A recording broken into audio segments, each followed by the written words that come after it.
Welcome everyone, and welcome to this session on climate change conflict when rain turns to dust. I am Donna Legdemeo, Program Management Officer and Climate Change Lead of the United Nations Office for Disaster Risk Reduction, and I'm your moderator for this session. In the next 90 minutes, we will discuss issues that are very pressing nowadays: conflict and climate change. Our discussion will revolve around a recent ICRC publication entitled "When Rain Turns to Dust," especially its call for action, exploring avenues to strengthen people's resilience to the growing double risks of climate change and environmental degradation, and in the context of conflict-afflicted communities. We will also revisit and revitalize the concept of human security to highlight the importance of encompassing broader human security to develop responses that meets the needs of the most vulnerable. We can reflect upon this concept of human security. What does it mean? What are the elements that really allow us to ensure the security and resilience of vulnerable communities? And lastly, of course, as this is, we really want to engage your insights and your participation. Feel free to provide us your perspectives, good practices that will also enable us to strengthen our entry points and our approaches in strengthening the resilience of conflict-affected people and communities, and to a changing climate, and to explore how best to work together. We hope you will have an enriching session, and we really do hope that this discourse will allow us to ask the hard questions, talk about really innovative approaches, and also be able to contribute to the wider scheme of things. So to this session, we will divide this session in several parts. First, we will hear insights and the presentation from on the recent publication of ICRC. And then we will move to a panel discussion where we will hear additional reflections from two colleagues. And of course, we'll lastly go to the question and answer portion. So without further ado, ladies and gentlemen, allow me to give the floor to Ms. Catherine Loon Grayson, Policy Advisor and from the International Committee of the Red Cross, joining us today from Geneva to give us the presentation of the highlights of this publication. Catherine Loon, the floor is yours. Sorry. Thank you so much, Donna. It's a pleasure to be with you. I'll use the next 10 to 15 minutes to discuss the report that we've recently published on the humanitarian consequences of the convergence of climate risks and armed conflict. As you're all aware, the consequences of climate change are felt everywhere, but its most harmful effects are borne by the world's most vulnerable communities. This includes people enduring conflict who are disproportionately impacted by climate risks. We at the ICRC have long considered the environment through the prism of international humanitarian law, but we fairly recently came to realize that we also had to better understand how climate and environmental risks materialize in the lives of people who are enduring conflict, as this understanding needs to shape the way we respond, the way we think our programs. Over the last years, to guide these efforts, we've conducted research in the interior of the Central African Republic, in southern Iraq, and in northern Mali. What I'd like to discuss in the next 15 minutes are 3 points. First, why are people living in conflict particularly vulnerable to climate risks and environmental degradation? Second, how do they cope and adapt? And lastly, how should we be adapting our own humanitarian action to help them cope better with a changing climate? I would ask you to put up the slides if that's possible, actually. Thank you very much. I think you need to go, yes, and you can go back one slide. Thank you. Or even 2 or 3 slides in reality. You should have a slide with a figure that's showing up. So 2 more back, 1 back. Thank you so much. You can go 1 slide, you can move 1 slide up. So first of all, why are countries in conflict particularly vulnerable to climate risks? If we look at figures on climate vulnerability, we see that 12 out of the 20 countries that are considered the most vulnerable to climate change and least ready to adapt by the Indigen Index are in conflict. This does not point to a direct correlation between climate change and conflict. Rather, this particular vulnerability of countries in conflict results from the fact that by harming institutions, by harming inclusive development or social cohesion, conflicts significantly limit people's capacity to adapt to changes and cope with shocks. Next slide, please. Here's a very quick illustration of how conflicts can directly harm coping mechanisms. In northern Mali, in the face of a bad season, livestock herders normally travel longer distances with their cattle to find grazing land and water. That's their usual coping mechanism. This becomes impossible when conflict prevents them from moving safely with their animals. Conflict will also limit the capacity of the state and of humanitarian actors to provide assistance to populations. Those who have lost everything often end up moving to cities or heading south to greener areas.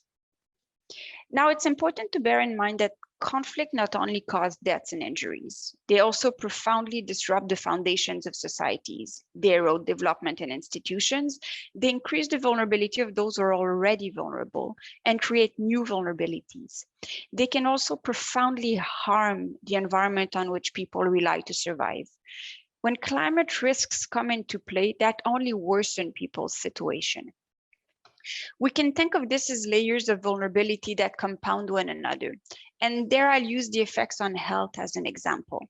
Conflicts will very often impede the work of health personnel, will compromise health structures and supply chains precisely when health needs are increasing, thanks to injuries, the spread of diseases, and food insecurity. Now, climate change can further exacerbate food insecurity, destroy health centers, destroy supply chains in extreme weather events, and create fertile grounds for certain diseases, such as diarrhea or malaria. We therefore end up in a situation where health needs are growing while health systems are weakened. Combined climate risks, environmental degradation, and conflict affect all dimensions of people's lives, from their safety to their health, to their food, water, or economic security. The effects can also be far-reaching. Along with other megatrends, such as demographic growth or urbanization, they can shape human mobility or access to resources on a continental scale. Next slide, please. For instance, desertification and conflict in the Sahel are having an impact hundreds of kilometers away in the Central African Republic by altering patterns of transhumance. To put it simply, changes to the Sahelian climate and environment combined with the insecurity have pushed people, herders, towards greener and safer areas. The greenness of the Central African Republic is attractive, and with the conflict in the Central African Republic, the state has lost its ability to control access to its territory. This transformation is fueling violence at a local level and has led to a deterioration in the food and economic security of the population. I'd like to make a parenthesis here. I started by mentioning that climate change does not directly cause conflict. Japan is among the countries most exposed to climate risks, for instance. It's peaceful. One critical factor in the relationship between climate change or climate risks and armed conflict is the strength of governance and institutions. In the absence of institutions able to mediate tensions and able to manage resources in a sustainable and equitable manner, climate risks and environmental degradation may fuel local tensions and instability and contribute to shaping dynamics of violence. This was the case in the 3 countries that we studied during this research. In the Central African Republic, as I just mentioned, people focused on the tension between farmers and herders resulting from changing transhumance patterns. In Iraq, people flagged tensions, sometimes violent, around water sharing. In northern Mali, people also spoke of intercommunal tensions around the use of water and land. People faced by people may not originate from climate change.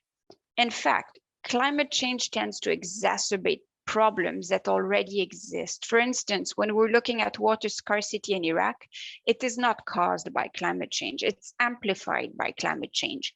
The building of dams in neighboring countries, decaying infrastructure, or a limited capacity to negotiate water sharing agreements with neighbors are all core to Iraq's water problems. It's also worth noting that the natural environment is too often directly attacked or incidentally damaged by the use of certain means or methods of warfare. And this can further harm communities and limit their ability to cope with the changing climate. So second point, how do people cope and adapt? Adapting to climate change can be fairly simple. A change in crops might be sufficient, but it often requires major changes. A whole agricultural system might need to change, or new diseases might need to be dealt with. Ambitious, concerted, and long-term efforts to adapt are often limited in times of war. In a conflict situation, authorities and institutions are not only weak, they also tend to focus on restoring security.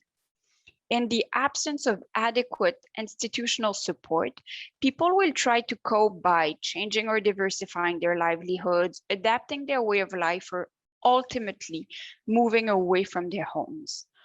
Although the most vulnerable, the poorest segments of a population are sometimes trapped in place.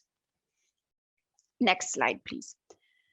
For instance, if we turn to southern Iraq, water scarcity and environmental degradation, combined with the lasting effects of conflict that have weakened the capacity of the state to maintain infrastructure to support agriculture, have forced people to adapt. Some farmers turned to fishing when soils became too salty to farm. Others, with greater means, managed to change irrigation methods and crops. But livelihood options are few. And for many, the only option has been to move to cities to find daily work. Yet many have not managed to settle permanently and experience a great level of precarity as they lack financial and administrative support to settle in a more permanent manner. Authorities in Iraq believe that the number of people left with no option but to move will only keep growing. So how should we be adapting humanitarian action? People affected by conflict, I hope I have shown, are among the most vulnerable to the climate crisis. But they're also among those that are the most neglected by climate action. And this is in part because of the challenges that are attached to long-term programming in such environments. This, we believe, calls for urgent action to ensure that people already suffering the consequences of war are not left behind. On the one hand, major global efforts must be made to mitigate climate change through reducing emissions. This is essential if we want to avoid the most disastrous humanitarian consequences. But these efforts will only limit, not halt, the climate crisis, and they therefore need to be complemented by measures to help people adapt to a changing climate and environment. At the ICRC, we already conduct a broad range of activities to reinforce people's resilience, but we're highly aware that our efforts need to be strengthened and refined. And this, we believe, is true for the humanitarian system in general. Next slide, please. So what needs to be done? First, we need to refine our understanding of short and longer term risks and reinforce our capacity to develop programs that address these risks. At the level of the ICRC, we notably need to better understand how intersecting climate risks and conflict can fuel tensions and violence at a local level and what needs to be done in that regard. Second, as no one can address these challenges alone, it's essential that we work together across the humanitarian sector, but also beyond to strengthen climate action. Complementary humanitarian development and peace efforts are absolutely critical. A side note here to something that I hope we will have time to discuss later. With the International Federation of the Red Cross Red Crescent, we've been developing a climate and environment charter for humanitarian organizations, working very closely with the whole of the humanitarian sector. And the goal of this document is very much in line with the idea of working together. The goal is very much to reinforce collaboration within the sector and to galvanize action around agreed and shared objectives when it comes to integrating climate and environmental considerations into our work. Third point in terms of what needs to be done, we need to be focusing on limiting people's exposure by reducing risks and strengthening their resilience to shocks. Once people, systems, and their environment are hit and have experienced major losses, recovery is extremely hard, and this is particularly true in situations of conflict. This calls for investing in disaster prevention and in designing programs that contribute to the resilience of livelihoods, shelters, and essential services. I'll give you a quick illustration here. When we did the research work in the Central African Republic, some floods had occurred a few months before. The Central African Republic is a place that is regularly hit by floods, but efforts to prevent that people are properly protected from the consequences of floods. So for instance, by preventing people from settling in flood zones, or by ensuring that early warning systems are in place to warn them of imminent floods, have been inadequate. So when rain poured for days in 2019, no early warning was given to people, so they could at least preventively move to safer locations. Many ended up rushing out of their collapsing homes in the middle of the night, where they left their meager assets behind, and many ended up settling in crowded settlements, where they remained at the mercy of climate shocks and insecurity. 100,000 people were displaced, some 10,000 homes were destroyed. Now that's a case where stronger prevention measures and a functioning early warning system could have limited losses. With regards to reducing risks, we must also promote respect for the rules of international humanitarian law that protect the environment during conflict, as this can limit environmental degradation and protect people's resilience. For instance, attacks on agricultural land or drinking water are prohibited by IHL, as these objects are indispensable to the survival of the civilian population. Greater respect for these rules can limit environmental degradation and therefore reduce the risks that communities are exposed to as a result of climate change. Fourth, we need to mobilize those who are the best placed to mitigate climate change and to facilitate climate adaptation, from state governments to local authorities, from international financial institutions to the private sector. In particular, we must address gaps in access to finance for climate adaptation.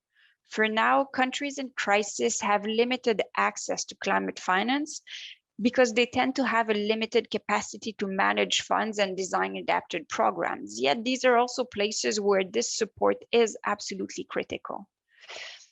Lastly, in terms of what needs to be done, we must lead by example as humanitarian organizations and limit the damage we may be causing to the climate and to the environment. And this falls very squarely under our commitment to the do no harm principle. We also need to make sure that our own operations are resilient to increasingly frequent extreme weather events if we want to be able to keep operating in difficult conditions. I'll stop here so we have some space for a discussion. Thank you so much. Thank you, Catherine Loon. This has been really inspiring, and I think you've really raised a lot of interesting and really solid points from reminding us that climate change is not just an issue of weather, but it's really an issue of risks, and that it exacerbates really the vulnerabilities of already vulnerable communities. I think this essence of climate change affecting risks in a systemic way. And then so we have to address and identify actions, also using a systemic manner to avoid the cascading and compounding impacts. I think this is really right front and center in what you were saying today. I was really inspired by your call to action. Skill up, team up, lead by example, anticipate risks and strengthen resilience, and really work together towards climate action. And I think this issue of this is the very nature of what we want to discuss today, that it is not something that can be done by one organization or one unit, but really a whole of society kind of approach. And then I think this is where I would like to call in Mikio and start reflecting on the report that Catherine Loon shared.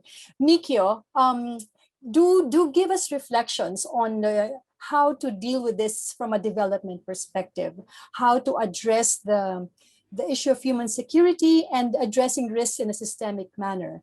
Ladies and gentlemen, allow me to give the floor to Mr. Mikio Ishiwatari, Senior Advisor on Disaster Management and Water Resources Management from JICA, and also visiting professor from the Graduate School of Frontier Studies from the University of Tokyo. Sir, the floor is yours. Yeah, thank you, Donna-san. Okay. Yeah, first, thank you very much for inviting me this important session. As already introduced, 日本語で話します。日本語のが簡単なんで、私にとって。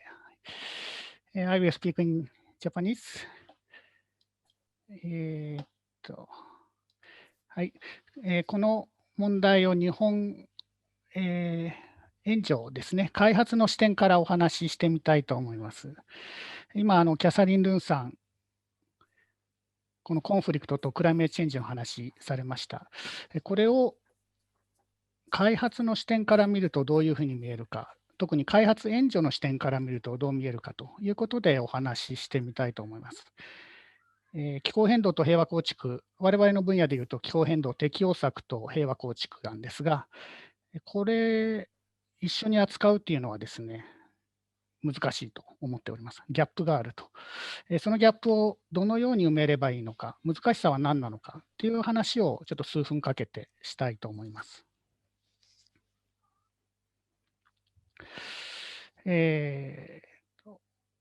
はい、これはロヒンギャ難民、ミャンマーからバングラディッシュに今、難民集まっております。コックスバザールですね、70万人とも80万人とも言われてますが、我々こういう防災の人間が心配しておりますのは、バングラディッシュの海岸沿いですから、サイクロン襲ってきたらどうなるかと。さらに今、COVID、新型コロナですね、新型コロナの影響で難民キャンプ、非常に難しい状況にある、この間火災があったという話もありますが、そういうふうに幾重もの難しさ、困難に直面しているわけです。こういうところにも気候変動とコンフリクト、大きなサイクロンが襲ったときにどうなるかということが問題として指摘されています。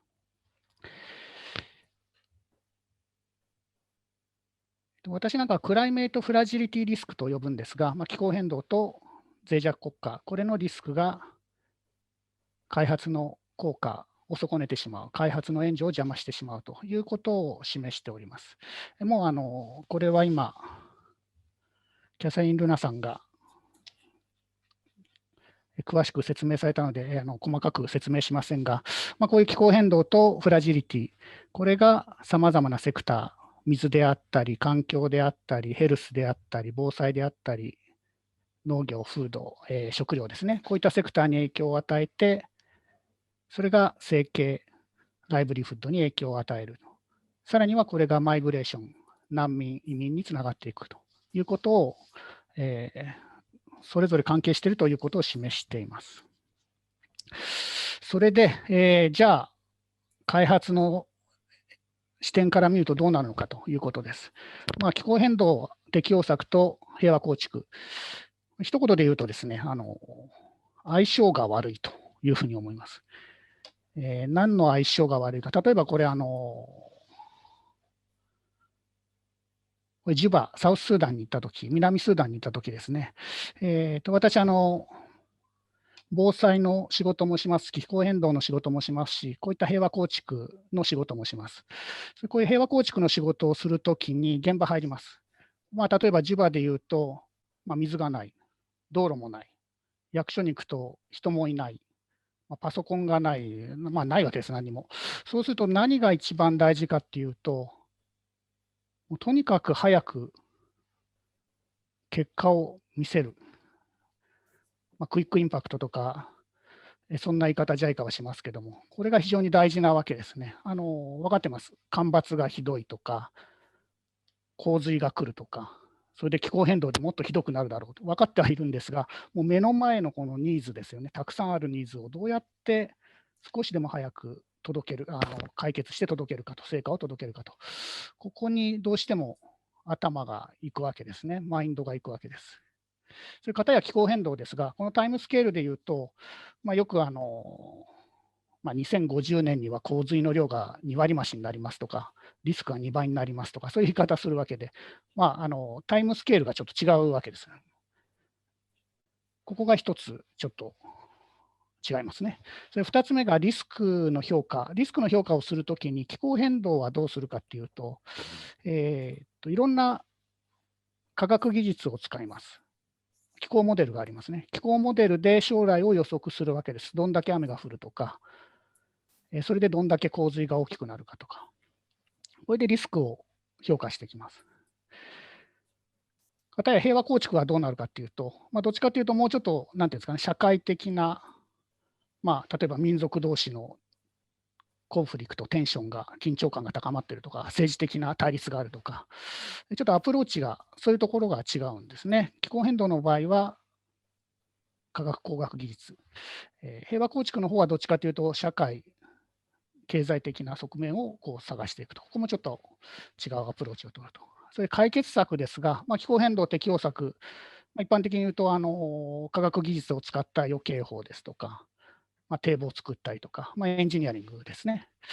それピースビルディングの方は、JICA でいうと、よくコミュニティベースの、コミュニティの地域社会の能力を上げて、解決していこうと、こんなアプローチを取ります。ここもちょっと合わないわけです。ということで、この辺にギャップがあるんですね。それで、難しいと言っててもいけないんで、じゃあ、どんなことが考えられるかということをちょっと、残りの時間で数分議論したいんですが、左側が気候変動の分析です。右側が平和構築の分析になります。今言った通りですね、リスク、気候変動は将来のリスクを考えて、どんだけ対応能力があるか、それでどんだけ脆弱かというのを調べていくわけです。平和構築の方は、政治的な背景とか、安全保障の話とか、どんな部族がいるかとか、どんな政治グループがいるかとか、こういうのを調べて、それで安定するのか、将来不安定になるのかと、こういうのを調べていくわけです。あんまりこれ重ならないんですね。これを重ねないと、両方のリスクを扱えないということかと思います。例えばですけども、これはできてないんですが、例えばこんなことが考えられるということで、ちょっと事例を持ってきました。ケニアです。ケニアで JICA では水の調査をしました。これ今のウォーターストレス、水のストレス、水がどんだけ使えないか、もしくは、需要と供給が合わないかということですね。それで需要と供給が合わないところが赤くなってるんです。要は水不足のところが赤くなるんです。これを例えば2030年にはこうなりますと、こういうことは、気候のモデルを使うとできるわけですね、ある程度。それで同じケニアで、ケニア北部ですね。ケニア北部で、難民、ソマリア難民入ってくる地域ですが、ここで、干ばつ対策っていうプロジェクトもやってます。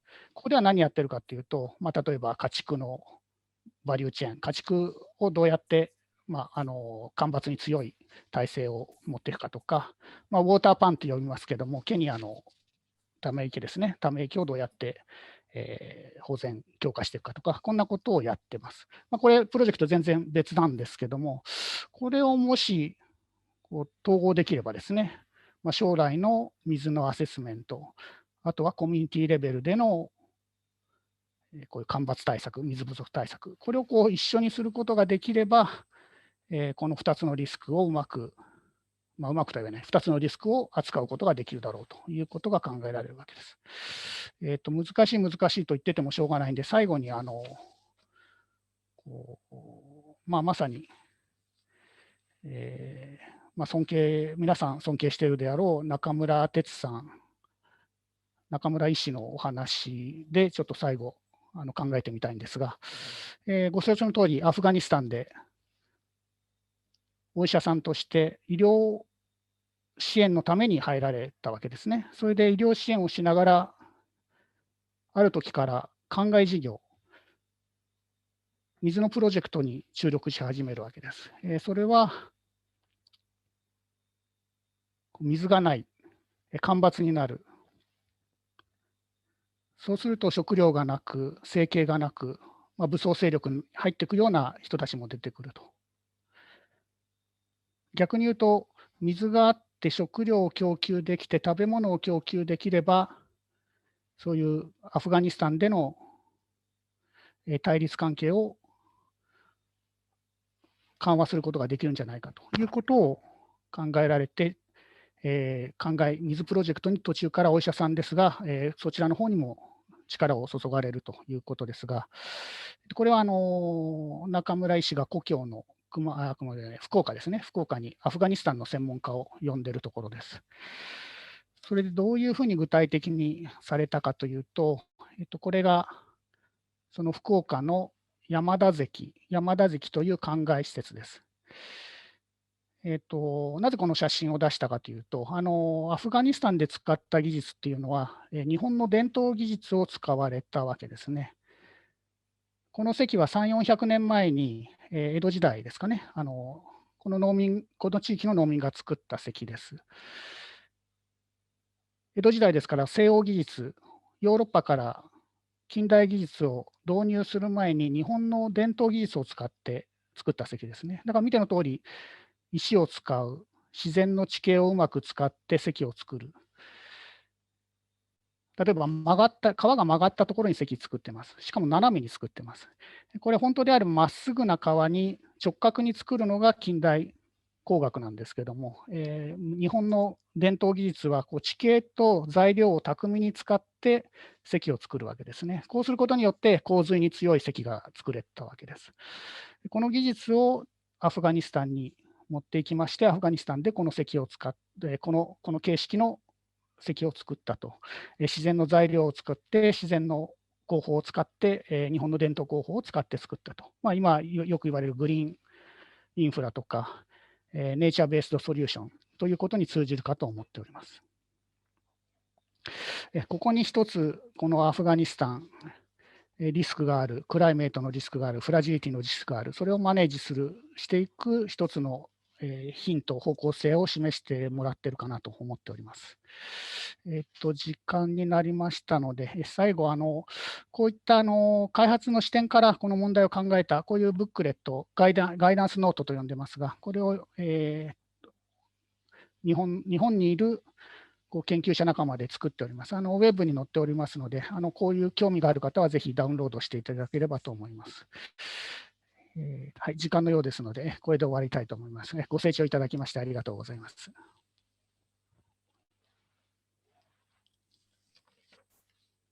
Thank you, Mikio-san. I think that's really great. I'm particularly, I'm a fan of your synergies and trade-offs concept, which I think brings us, which highlights a lot of things. Prioritization, take into consideration the interplay of short and medium and long-term needs, the difficulties that you highlighted in terms of time scale, risk assessment, and solution. I think this is also something that we are seeing globally that is being discussed. Allow me to just quickly bring in some insights from my organization, because it's just very timely and it aligns naturally. I think the points that you made and also Catherine Loon all boils down to having a more comprehensive approach in managing risks and addressing risks. The issue of working across timescales, which you both highlighted really well, it's not a simple, will not allow us to come up with easy solutions. So I think really it's unpacking it. The point you made on water and food nexus, I think, is something that we're also seeing globally as something that's very practical. So instead of talking about climate risk as a whole, zeroing in on this specific vulnerabilities and needs nicely aligns with the report that Catherine Loon mentioned earlier. So with that, let me go back to Catherine Loon and also hear her thoughts about the significant changes that need to happen. In your presentation earlier, you mentioned that sometimes you want to do things, but the policies or the systems don't allow you to do that. I recall some examples in previous work wherein we thought everything was there, the policy was there, but then at the end of the day, it was still not enough. So great to hear your reflection on what of these changes that we need to institutionalize and address. Do we need to go really out of the box, or are there more realistic solutions down the line? So back to you, Catherine. Thank you so much. Thank you so much to the two of you. Changes needing to happen. I think one of the most important shift that needs to take place, and this very much connect to a number of considerations that you've both made, and I mentioned that when I was speaking earlier as well, is about rebalancing the focus, at least the humanitarian focus, on reactive responses, on emergency responses, with more preventive action. And this is not to say we need to do one or the other. These elements need to be combined, but there's still a very strong, in the DNA of humanitarian organizations, if I can be simplistic, there's an imperative to respond when there is a crisis. And so we respond to emergency needs, and this shouldn't be questioned. We should continue to respond to emergency needs, but we need to become better at looking at what can be done ahead of a crisis to limit the impacts, and also what can be done after a crisis. So what are the longer term measures that will make people less vulnerable to future shocks, climate shocks, but also other shocks that might be impacting people in conflict situations, for instance. So there, I think we really need to think of rebalancing where we place the focus. This needs to be supported by a number of donors to the humanitarian sector as well, and saying, no, we do recognize that reducing risks is equally important than responding to emergency needs. So this is probably the area that I would depict as the most critical. Now, when I'm speaking of emergency responses and long-term responses, I think the other area where we need to slightly shift our thinking is about the fact that we still, in some cases, think of these as consecutive times in a response, whereas we need to be thinking of emergency responses or short-term responses and longer-term responses as simultaneous times. We need to be, for instance, if I'm going to be trucking water in a refugee camp because people have just arrived and need water, I shouldn't be thinking that I'm trucking water for a period of time and then we will start thinking of longer-term measures. As soon as I start trucking water, I should be thinking of what are the longer-term solutions, and are the longer-term solutions about digging more wells, or are they about working on the demand for water? Do I need to be looking into improving the existing system? Sorry, do I need to be looking into the way water is being used so we can reduce the demand on water? So these measures, I think, need to be taught in a simultaneous manner. So I think I'd point to these two key shifts in terms of our mindsets. The last element I would highlight is something I've also stressed when I was speaking earlier, is the fact that because it is challenging to work in conflict settings, I don't think we've put enough attention to those longer term resilience building measures and to supporting these in a financial manner. So we still have major gaps when it comes to climate finance in conflict settings, and in particular climate finance for adaptation. And this needs to be addressed. Now, addressing those finance gaps also means addressing the action gaps, because I mean, we need to find actions that work for these to be supported. So I would place those two challenges very much together in terms of developing practices that work, but then also ensuring that these can be supported with adequate financial support. Thank you. Thank you, Catherine. Really good points. Rebalancing, repurposing, or redirecting. And I think I love the point of that things nowadays are not sequential. I remember several years ago when we always think of first to pilot test, then to replicate, and then to scale up. That's the normal thing in any humanitarian or development intervention. But now, because the changes that we need really call for systemic changes, we have to pilot, replicate, and scale up all at the same time, which because we need to make changes in policies, etc., which goes directly to your point of bringing together the short-term and long-term interventions as we are dealing both with slow onset events, extreme events, plus the climate, the conflict, the issues. It's no easy solution, but requires really strong political will and really bringing our brains together on how to make this happen.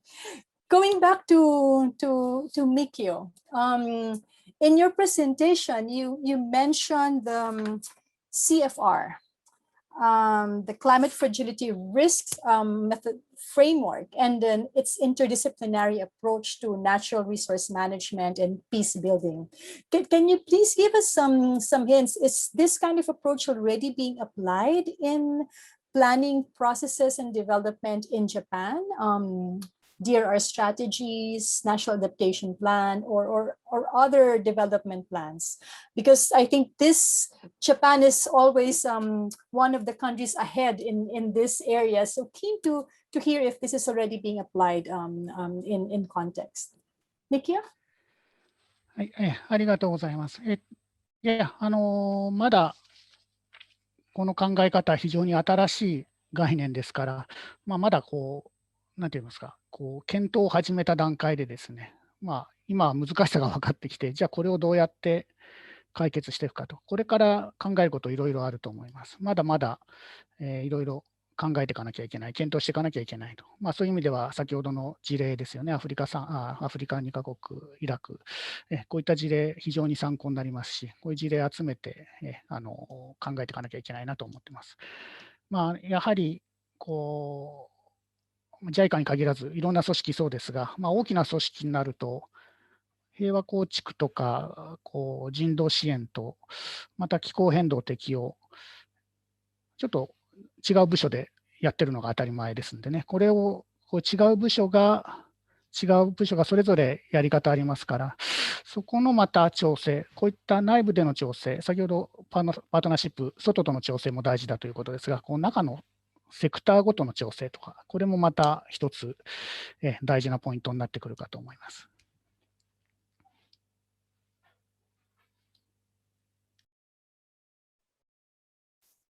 Great. I think I wouldn't, no arguments, and I fully agree with your point, bringing everyone in. And I think the more we talk about these things, the more we will be able to influence the changes in planning systems, etc. And which brings me to the next point of how do we we bring everyone in the same page? How do we challenge the system? And I think I would like to hear from Catherine Loon on one of the things you have been doing or have completed the past few months, which you also mentioned earlier, the charter on the Climate and Environment Charter for Humanitarian Organizations. Did I get it correctly? So do talk us about how are you envisioning this charter to bring the systemic change, to bring everyone in the same page and the same pace, so to speak. Catherine? Thank you. That's one of my favorite projects to speak about. So you might have to stop me. No, so you did give the name correctly. I'll just give a bit of background about the Climate and Environment Charter, and then I'm happy to speak about how we think it will help developing or galvanize something that is more of a collective response or guide us in the same direction. Some background to it: in 2019, together with the International Federation of the Red Cross Red Crescent, we saw a need for something I would call like promoting a transformational change across the humanitarian sector to guide humanitarian organizations on stepping up and on improving our humanitarian action to address the climate and environment crisis and to reduce humanitarian needs. When we started discussing these ideas with partners, we heard a strong appetite for the idea of the charter. There was a lot of enthusiasm about having a sector-wide discussion and coming up with a number of simple, clear, straightforward principles when it comes to addressing the climate and environment crisis. So we started leading a process last year, with the support of an advisory committee that was bringing together climate, environment, and humanitarian experts to develop a charter that was to be made available to the wider humanitarian sector for adoption. From December 2020 to March this year, we carried out a large consultation where we listened to over 200 organizations and received some feedback from over 150 humanitarian organizations. In there, we received some very important points that would be integrated to the text that we were developing, and we also constantly received some really overwhelming support for the document that was being developed.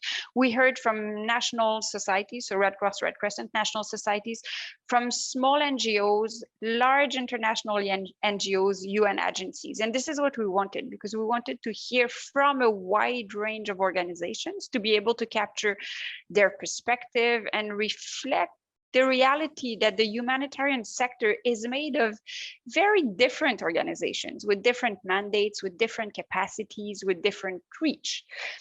The text is now about to be adopted or endorsed to start with by the IFRC and the ICRC governance, and this is happening next week, before it's being opened to the wider sector for adoption. What's in it in brief? As I said, it's a short text. It's a charter with 7 commitments with the aim to steer collective action in response to the crisis. There are 2 core commitments that open the document, and the first one is about stepping up our response to growing humanitarian needs and helping people adapt to the impacts of the climate and environment crisis. The second core commitment is about maximizing the environmental sustainability of our own work and reducing our own greenhouse gas emissions. The next 4 commitments are very much about how do we achieve these ambitions, from building our knowledge to embracing local leadership to nurturing collective action. The last commitment is a pledge to develop and improve targets and standards as we implement this charter.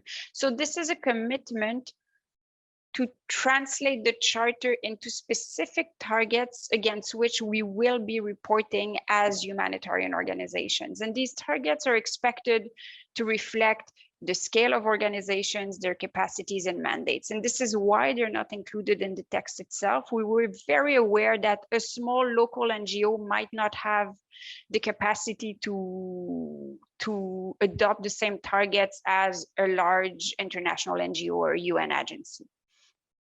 So now, how do we hope it will make a difference?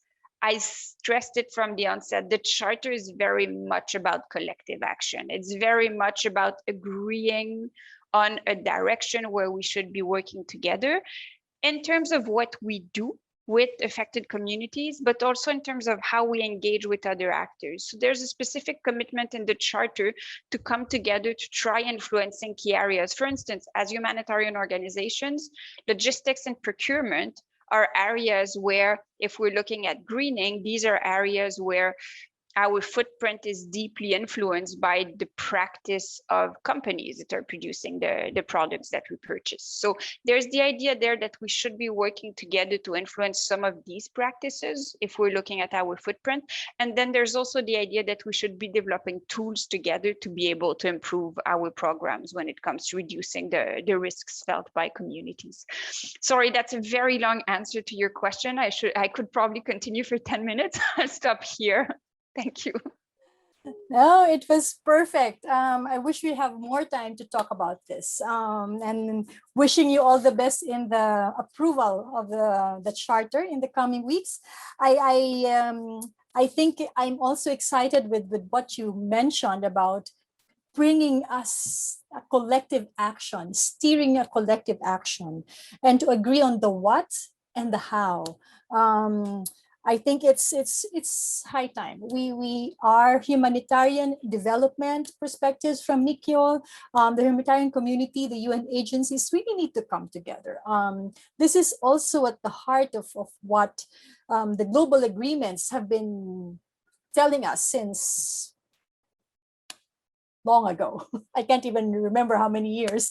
But yet we're I think we're still lacking the excitement, and I think having all of these things is bringing us on the right direction, which gives me back to something that I would like to also share with the group. From UNDRR's perspective, this steering towards a collective action is also at the heart of the Sendai framework, and something that can probably complement this charter that Catherine Loon was saying, and this systemic change that Nikki was alluding to, is the voluntary commitments that the Sendai framework has been promoting and enjoining civil society organizations to contribute to.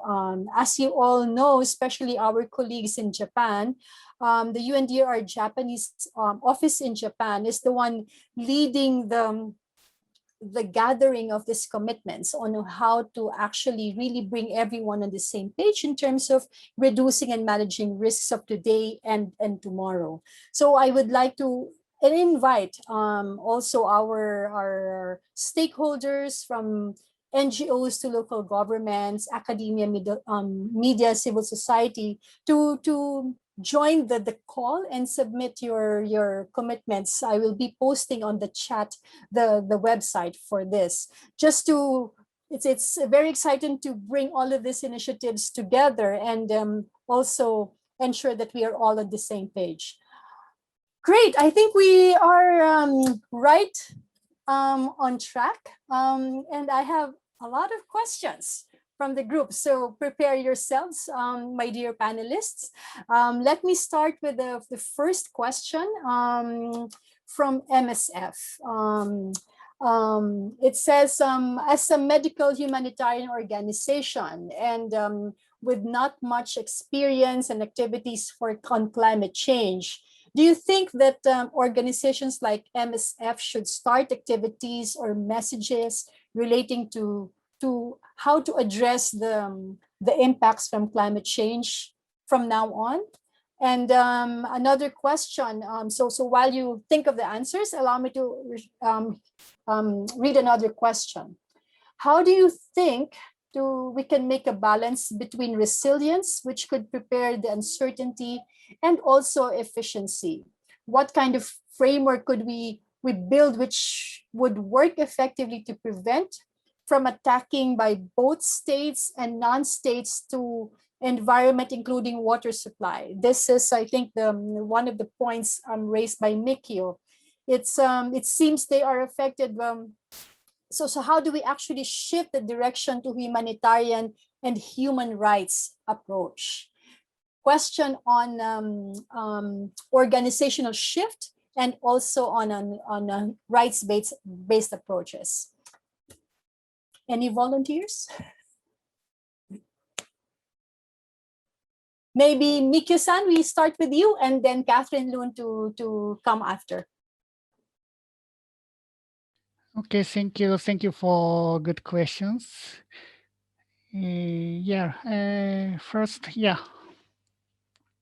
First, Medical Humanitarian Organization. ごめんなさい。日本語でやります。医療の人道支援の組織がこの問題についてどういうことができるかということですが、今ドナーからも話があった仙台防災枠組みですね。仙台防災枠組みの中でも、マルチハザード対応という言い方をしています。マルチハザード対応っていうのは自然災害だけじゃなくて、こういうパンデミックとかですね、ヘルスセクターも、一緒になって防災の体制を作っていこうという考え方ですね。そういう意味からこの医療とかヘルス、こういった分野での自然災害対応と同時にパンデミックであるとか、そういった疫病、伝染病対策、もしくは保健セクターの強化、これを一緒になって強化していくというのは、まさに先ほどから言葉が出ているレジリエンスをいかに高めていくかというところで非常に大事な概念だろうと思っております。2つ目の質問が、はい、アンサータニティ、不確実性と効率性ですよね。不確実性、気候変動は常に不確実性を伴います。我々未来のこと分かりません。どんなに科学が進歩して予測モデルが精緻になったといっても、シナリオが変わりますので、将来分からないこと、不確実なことが残ってしまうわけですね。そうしますと、その変化に対応すると、変わっていくことに対して対応すると、そういった能力が求められてくると思います。それがまさにエフィシエンシーにもつながるんだと思います。このリスク、先ほどから出ているように非常に複雑で多分野にわたります。そういったところでそのリスクを評価して、しかも不確実性、はっきりしないと。その中でどういった対応を組んでいくかと、そういう能力をどうやってサポートしていくかと、そういう能力強化をどうやってサポートしていくかと、こういうところがキーになるんじゃないかなというふうに思います。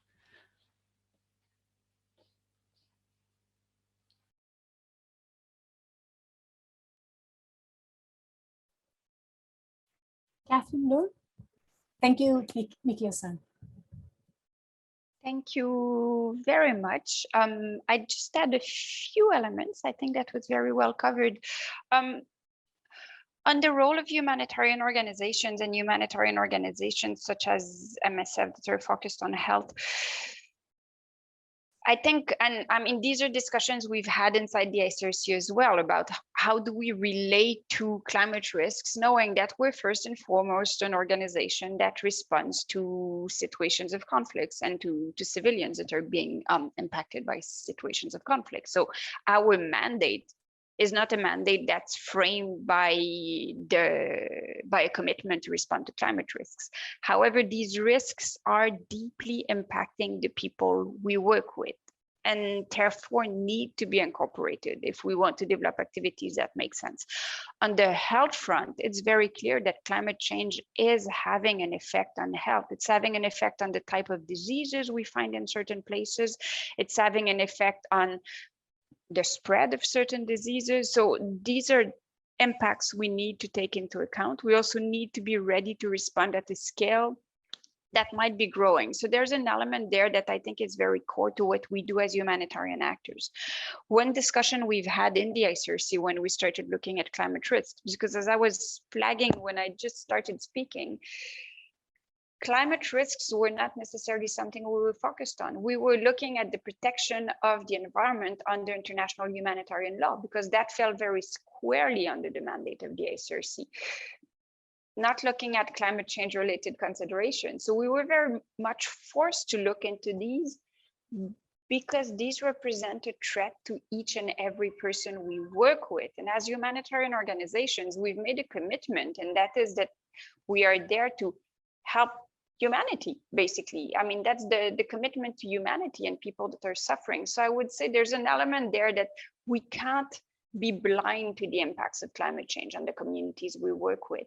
Now, when it comes to MSF specifically, I think it's important to highlight that in the sector, MSF has very much pushed the idea of planetary health to the sector and saying this is extremely important. We need to understand those interconnections because we are connected to the environment in which we live.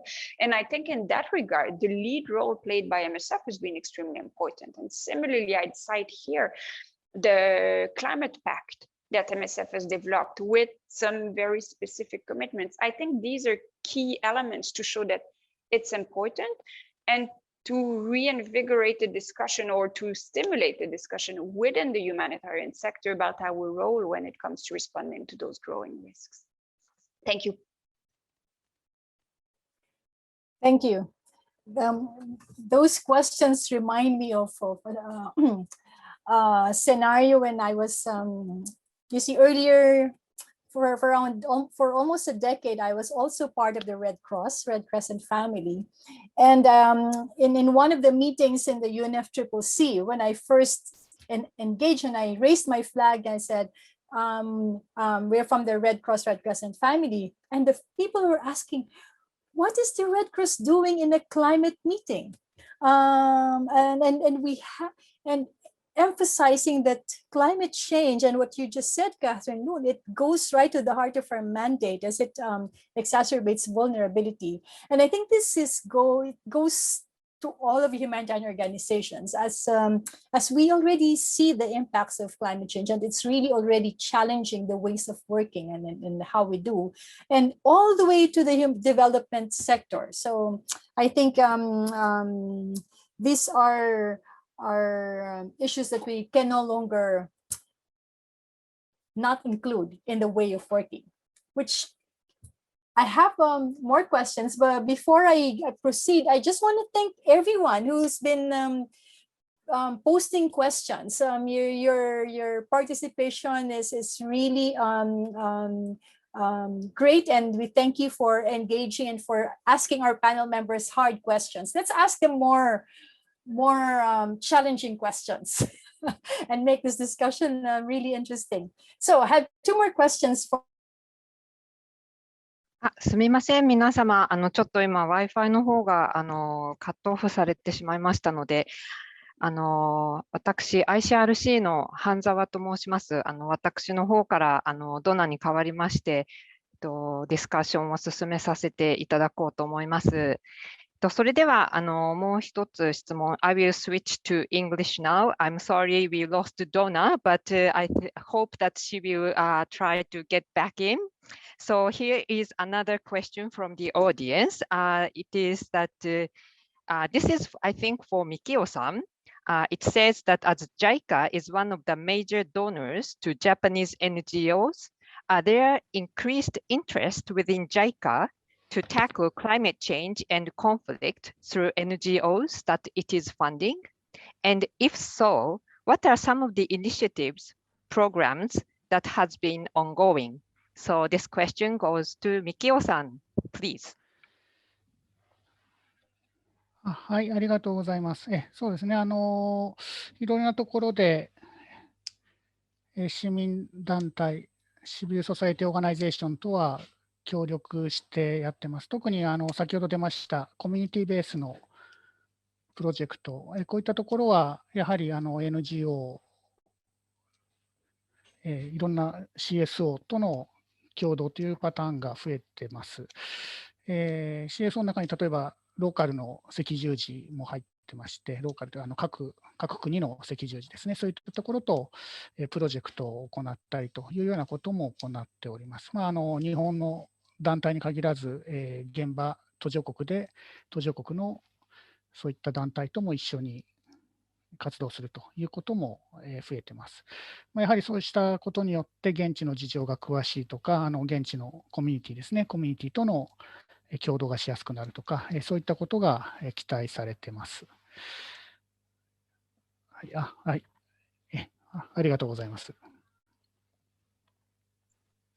Thank you very much, Mikio-san. And I personally have a further question to you on this particular regard. I mean, you mentioned that you are sort of collaborating with local Red Cross, which I'm very happy to hear about. And I am wondering, because I think in ICRC, we are trying to sort of look into this discussion of nexus between humanitarian and development. And we are really seriously looking into it. And I'm wondering if you could share your thoughts on, for example, collaboration between JICA and ICRC, or like a JICA, and I understand JICA is already collaborating with UNDP, or UNDP is a development organization, so maybe like a UNHCR. So if you can kind of introduce JICA's initiatives on these aspects, it would be very much appreciated.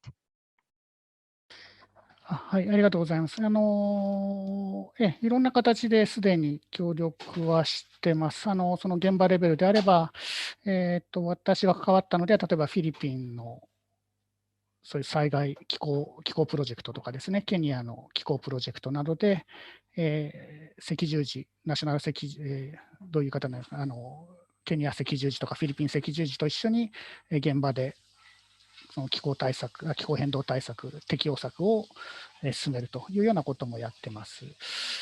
その他にも、そうですね、HCR とはもちろん、尾形理事長の時から、職員の交流をはじめ、現場での協力、さまざまな形で進めてますので、JICA が紛争地域でのプロジェクトを始めるようになったのも、その時から始まって、そういうところで HCR、その他国連機関とも現場で一緒に、対応するというようなことが増えてきてますね。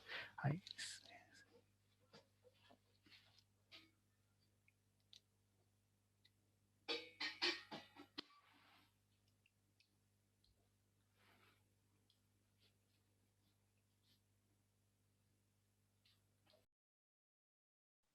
Here, maybe I would like to try to switch to Donna. I think I'm hoping that she's back.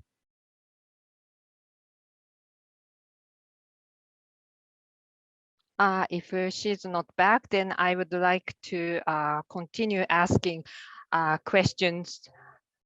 Now I think Donna-san is back, so I would like to give the floor to Donna-san, please.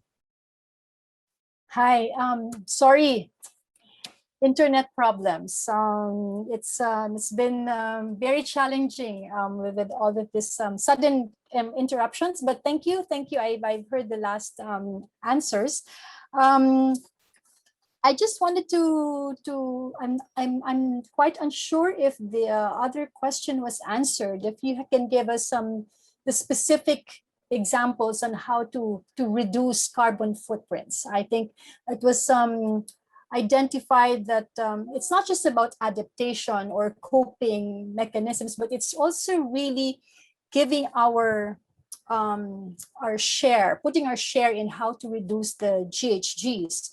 As you all know, in the recent reports published by the UNFCCC on the nationally determined contributions, we are still far from the target of 1.5 degrees. What can humanitarian organizations and development organizations collectively do to also address this thing? Because if we just focus on adaptation and resilience, but not change our ways and work on how to reduce greenhouse gas emissions, we will still going to have serious problems henceforth. So maybe some 2 to 3 examples, concrete examples that you may want to share with our participants. That would be really great. Thank you.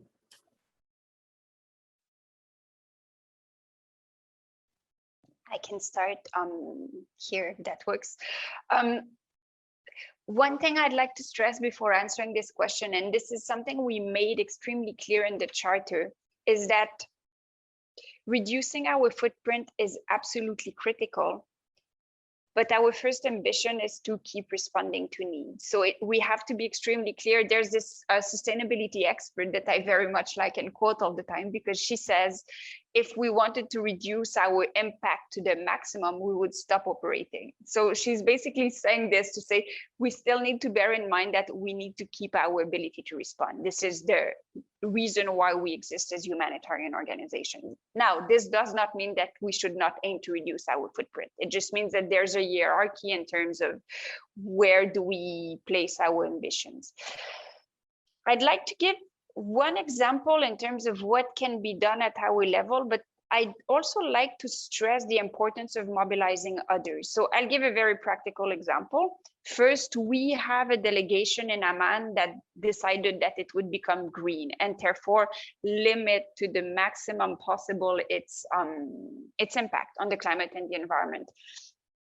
It's been interesting because we can, of course, put on the top of our premises solar panels and a number of, we can create some energy. Now, the challenge they faced was that they decided they would use electric cars. But if we use electric cars in a country where the way of producing electricity is not sustainable, we're not necessarily reducing our footprint. So this turned into a discussion about, should we have a field of solar panels that are going to be injecting energy in the electricity grid of the country, and there we could consider that the energy that we are using for our cars is green. So to me, it's an illustration of what we can do, but it's also interesting in terms of what challenges can exist when we decide let's go green, because your source of energy is not always going to be greener, even if you stop using fuel for your car, for instance. So that's one small example. More broadly, when it comes to energy, we've been using solar panels to provide some energy for water pumps and so on, and that's becoming a very routine practice as we work in a number of places where solar energy is highly available. So that's becoming a routine practice. The one point I wanted to flag on the mobilization front is there are two sides to it. There's the element of coming together as a sector to influence the practices in terms of production, in terms of logistics, and that I flagged earlier. I think there's also an element about coming together as a sector to influence the ambitions of governments by speaking about the fact that if we don't reduce those emissions in an ambitious enough manner, we will be dealing with humanitarian impacts that we are not able to address. So to me, there's an element of political mobilization that is part of what we should be doing as humanitarian actors when it comes to reducing greenhouse gas emissions as well, in addition to looking at all our practices and reducing our travels and so on and so forth. Thank you. Thank you, Catherine Loon. Mikyu-san, would you have any one or two suggestions on how to reduce greenhouse gas within the context of development work, but also highlighting what Catherine Loon said, that at the end of the day, we always also need to be reminded of what the mandate is and then doing actions based on that. Please. Yeah, thank you. 大事な質問ありがとうございます。やはりサステナブルな援助プロジェクトをどうやって作っていくかというのは非常に大事なポイントだと思っています。レジリエント、防災とか災害に強い援助を行う上で、そうした考えも入れていく必要があると。答えの一つとしては、先ほどアフガニスタンの事例、中村医師の事例をお示ししました、グリーンインフラを使うということですね。あれなんかまさに、そういった環境にも優しくサステナブルな、しかも気候変動にも適応して平和構築にも貢献すると、もういいことずくめの一石何鳥もなるような非常に素晴らしいプロジェクトだと思います。ただ我々東日本大震災でも経験しましたが、松林も結構防災林も結構津波を抑えたんですけれども、完璧には抑えられないわけですよね。その辺の限界とですね、メリット、デメリット、併せ持ちながら、そういったグリーンインフラを使っていくということで、サステナブルな援助、こういったことが期待できるんじゃないかなと思っています。その辺、いいところ、悪いところ、悪いところと言います。いいところと、弱点をどうやって弱点を他の形で組み合わせて補正しながら進めていくというやり方があるかなと思います。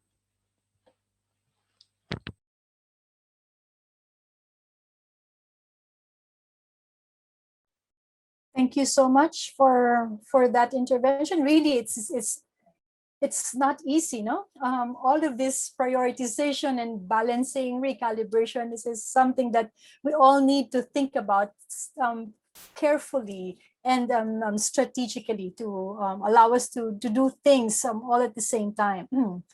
So we still have a long list of questions, ladies and gentlemen, and it actually, I wish we could have more time for that, but unfortunately we're running towards the end of this session. What we will do is we will try to give those questions to our panel members and hopefully be able to give answers in a reply or something, but we will find a way to address these questions in the coming days. But right now, allow me to move and hear some interventions and reflections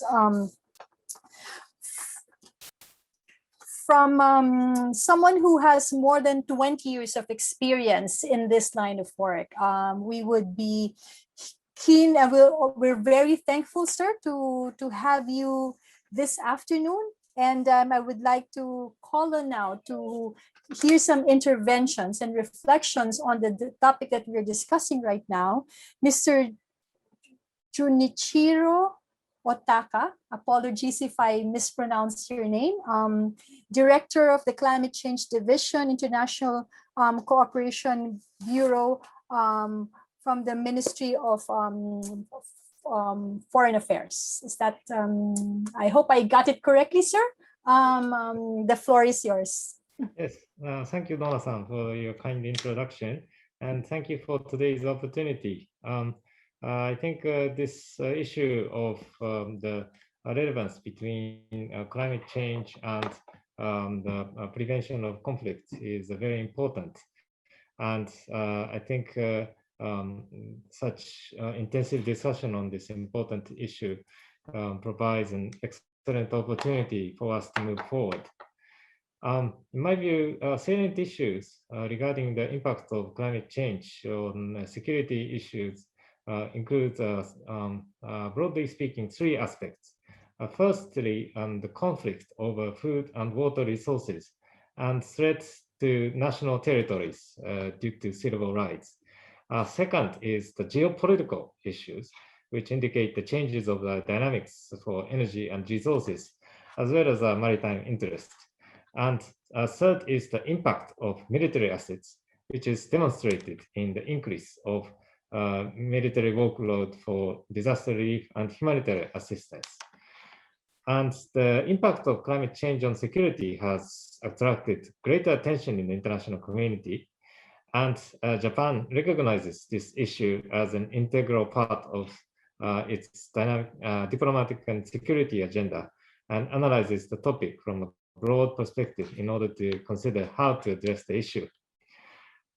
Another issue I should touch upon is the relevance with human security.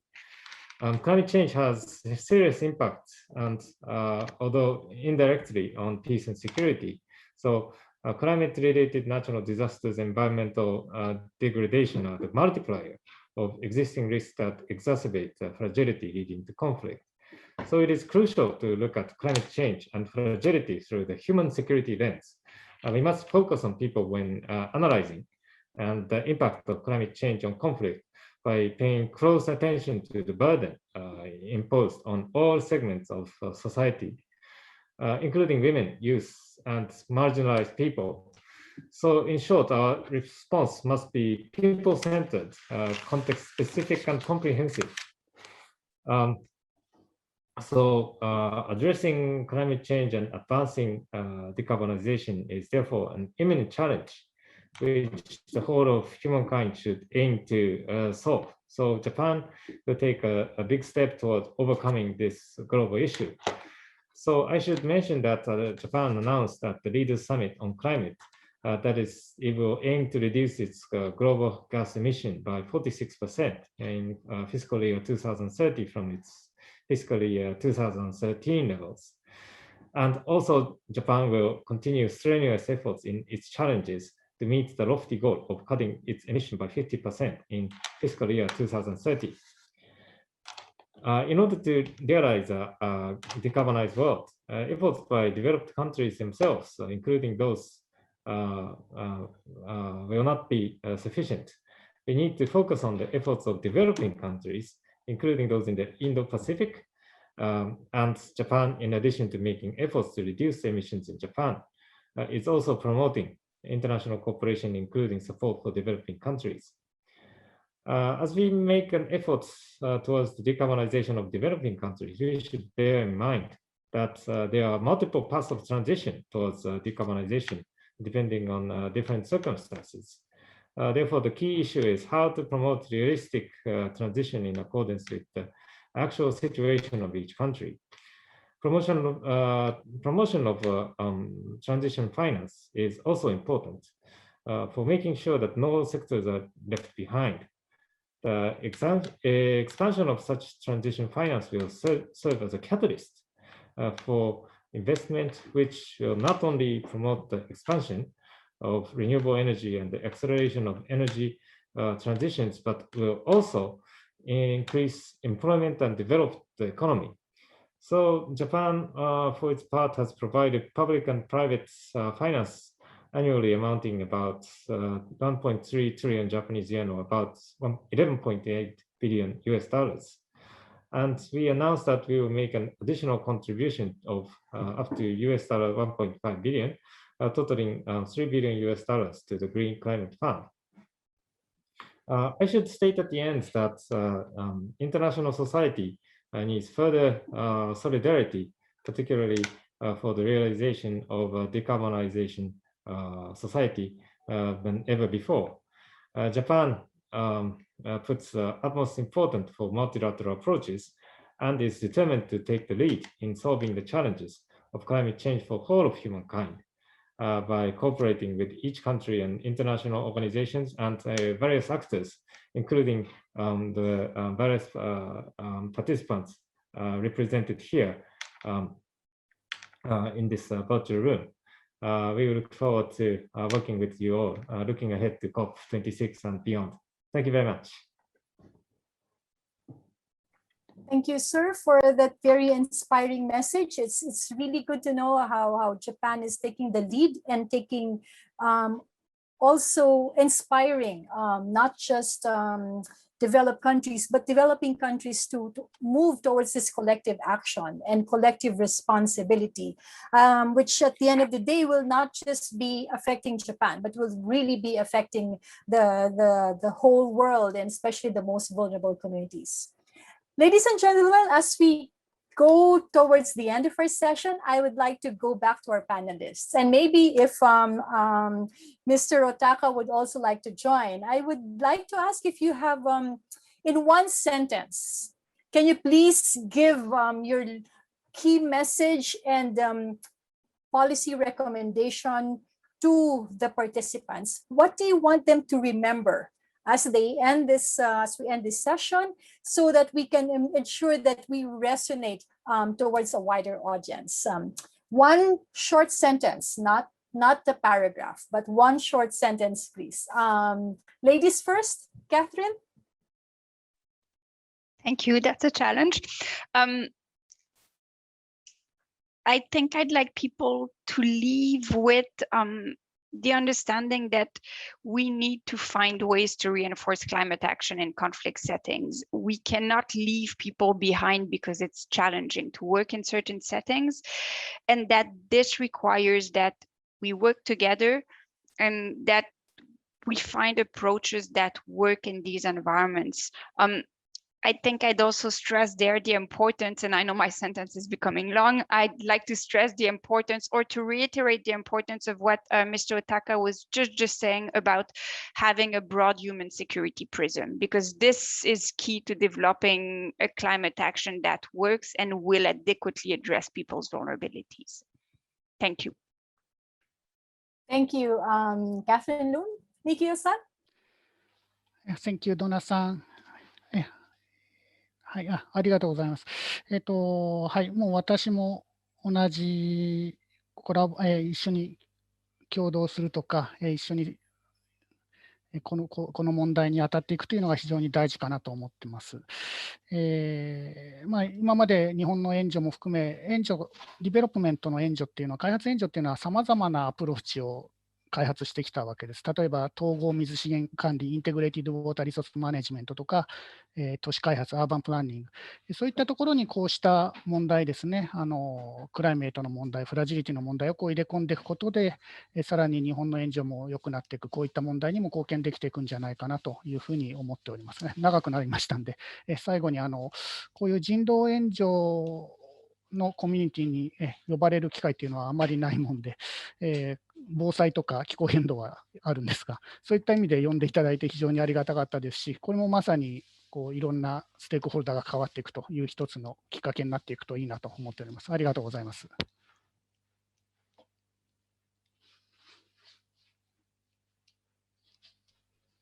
Thank you. I am not sure if Mr. Otaka would like to say something. Yes, please. Yes, thank you.